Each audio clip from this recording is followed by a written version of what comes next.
Cordial saludo, apreciadas familias, jóvenes y niños. En este momento de encuentro personal con el Señor, vamos a hablar de que desde allí ha de venir a juzgar a vivos y muertos. Iniciemos en el nombre del Padre, del Hijo y del Espíritu Santo. Amén. Primero, volverá en gloria. Cristo reina ya mediante la Iglesia. Cristo murió y volvió a la vida para eso, para ser Señor de muertos y vivos. Romanos capítulo 14, versículo 9. La ascensión de Cristo al cielo significa su participación en su humanidad, en el poder y en la autoridad de Dios mismo. Jesucristo es Señor, posee todo poder en el cielo y en la tierra. Él está por encima de todo principado, potestad, virtud, dominación, porque el Padre bajo sus pies sometió todas las cosas. Efesios capítulo 1 versículo 20 y 22. Cristo es el Señor del cosmos y de la historia. En Él, la historia de la humanidad e incluso toda la creación encuentran su recapitulación, su cumplimiento trascendente. Como Señor, Cristo es también la cabeza de la Iglesia, que es su cuerpo, elevado al cielo y glorificado, habiendo cumplido así su misión. Permanece en la tierra en su Iglesia. La redención es la fuente de la autoridad que Cristo, en virtud del Espíritu Santo, ejerce sobre la Iglesia. La Iglesia o el reino de Cristo presente ya en misterio, constituye el germen y el comienzo de este reino en la tierra. Desde la ascensión del designio de Dios, ha entrado en su comunión. Estamos ya en la última hora. Primera de Juan capítulo 2 versículo 18. En fin de la historia, ha llegado ya a nosotros y la renovación del mundo está ya decidida de manera irrevocable e incluso de alguna manera real está ya por anticipado en este mundo. La Iglesia, en efecto, ya en la tierra se caracteriza por una verdadera santidad, aunque todavía imperfecta. El reino de Cristo manifiesta ya su presencia por los signos milagrosos que acompañan su anuncio por la Iglesia. El reino de Cristo presente ya en su Iglesia, sin embargo, no está todavía acabado con gran poder y gloria. Evangelio de San Lucas capítulo 1 versículo 27.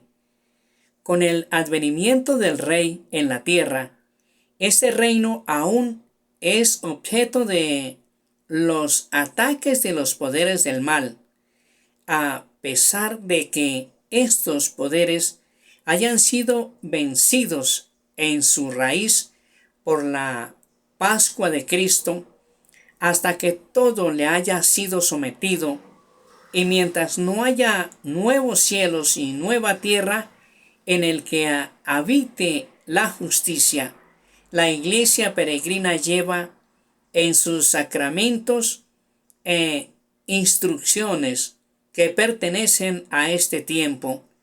La imagen de este mundo que pasa, ella misma vive entre las criaturas que gimen en dolores de parto hasta ahora y que esperan la manifestación de los hijos de Dios. Por esta razón, los cristianos piden sobre todo en la Eucaristía que se apresure el retorno de Cristo cuando suplican: ven Señor Jesús. 1 Corintios capítulo 16 versículo 22, Apocalipsis capítulo 22 versículo 17 y 20.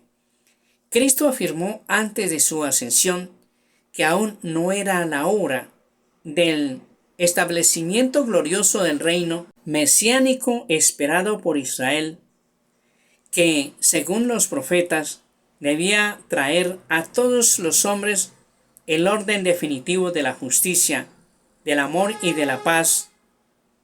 El tiempo presente, según el Señor, es el tiempo del Espíritu y del testimonio, pero es también un tiempo marcado todavía por la dificultad. 1 Corintios capítulo 7 versículo 28. Y la prueba del mal que afecta también a la iglesia e inaugura los combates de los últimos días, es un tiempo de espera y de vigilia. El glorioso advenimiento de Cristo, esperanza de Israel. Desde la ascensión, el advenimiento de Cristo en la gloria es inminente, aun cuando a nosotros no nos toca conocer el tiempo y el momento que ha fijado el Padre con su autoridad. Hechos capítulo 1 versículo 7. Este advenimiento escatológico se puede cumplir en cualquier momento, aunque tal acontecimiento y la prueba final que le ha de preceder estén retenidos en las manos de Dios. La venida del Mesías glorioso, en un momento determinado de la historia, se vincula al reconocimiento del Mesías por todo Israel. Romanos capítulo 11 versículo 26, Evangelio de San Mateo capítulo 23 versículo 39, del que una parte está endurecida, Romanos capítulo 11 versículo 25.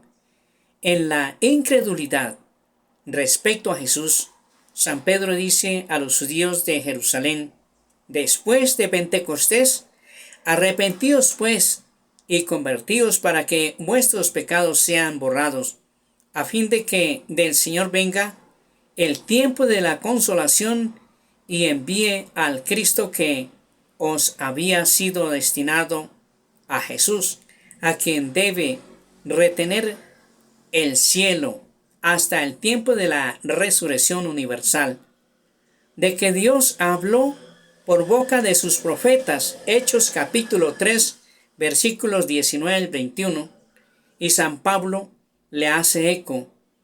Si su reprobación ha sido la reconciliación del mundo, ¿qué será su readmisión sino una resurrección de entre los muertos?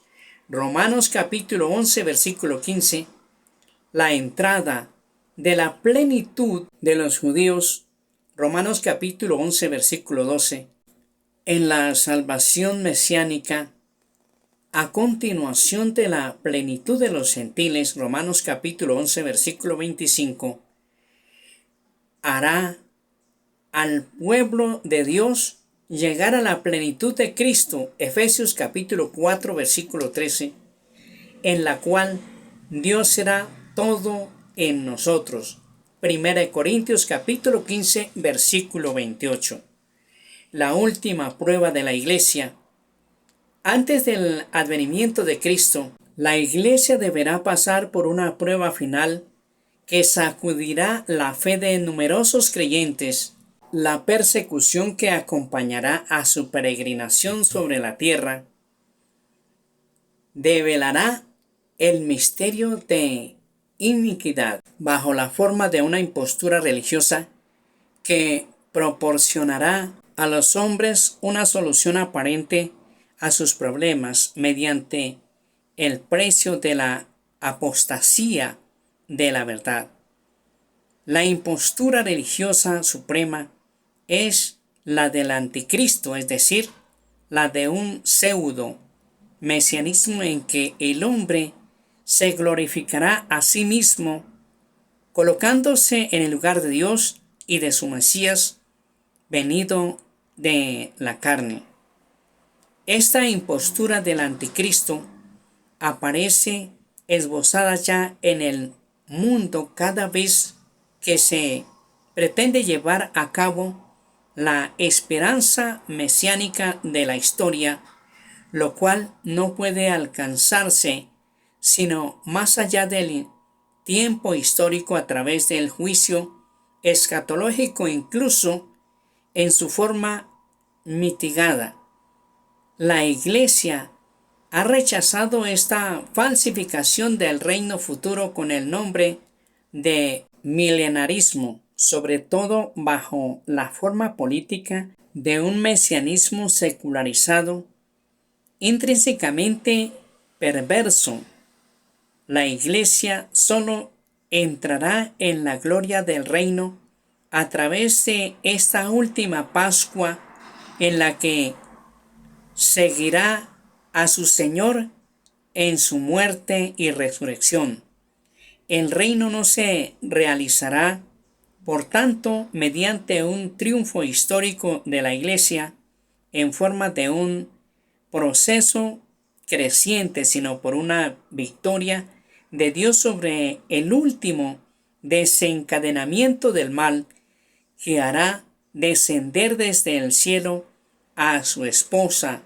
El triunfo de Dios sobre la rebelión del mal tomará la forma de juicio final después de la última sacudida cósmica de este mundo que pasa. Segundo, para juzgar a vivos y muertos. Siguiendo a los profetas y a Juan Bautista, Jesús anunció en su predicación el juicio del último día. Entonces se pondrán a la luz la conducta de cada uno y el secreto de los corazones. Entonces será condenada la incredulidad culpable que ha tenido en nada la gracia ofrecida por Dios. La actitud con respecto al prójimo revelará la acogida o el rechazo de la gracia y del amor divino. Jesús dará en el último día cuanto hiciste a uno de estos hermanos míos más pequeños, a mí me lo hiciste. Evangelio de San Mateo capítulo 25 versículo 40. Cristo es el Señor de la vida eterna, el pleno derecho de gozar definitivamente las obras y los corazones de los hombres pertenece a Cristo como Redentor del mundo. Adquirió este derecho por su cruz. El Padre también ha entregado todo juicio al Hijo. Evangelio de San Juan capítulo 5 versículo 22. Pues bien, el Hijo no ha venido para juzgar, sino para salvar y para dar la vida que hay en él. Es por el rechazo de la gracia en esta vida por lo que cada uno se juzga ya a sí mismo. Es retribuido según sus obras y puede incluso concederse eternamente al rechazar el espíritu de amor. En resumen, Cristo el Señor reina ya por la Iglesia, pero todavía no. Le están sometidas todas las cosas de este mundo. El triunfo del reino de Cristo no tendrá lugar sin un último asalto de las fuerzas del mal. El día del juicio, al final del mundo, Cristo vendrá en la gloria para llevar a cabo el triunfo definitivo del bien sobre el mal, que como el trigo y la cizaña habrán crecido juntos en el curso de la historia. Cristo glorioso, al venir al final de los tiempos, a juzgar a vivos y muertos, revelará la disposición secreta de los corazones y retribuirá a cada hombre según sus obras y según su aceptación o su rechazo de la gracia. Para gloria del Padre, del Hijo y del Espíritu Santo, el Señor nos bendiga y nos guarde de todo mal, nos conceda la gracia de vivir en su paz y su amor, y nos guarde para la vida eterna. En el nombre del Padre, del Hijo y del Espíritu Santo. Amén.